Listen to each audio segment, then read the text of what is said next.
ఎట్టి శశికాంతకృష్ణ గారు వేదిక మీద రావాల్సిన మనం చేస్తున్నాం. శ్రీరామూర్తి గారు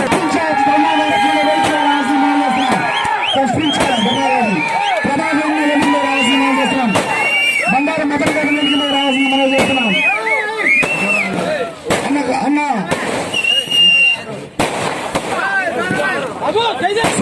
సురేష్ అన్న వేదిక మీద రావాల్సిన మనం చేస్తున్నాం. అన్న పొట్టి సుబ్బారావు గారిని వేదిక మీద రావాల్సిన మనం చేస్తున్నాం.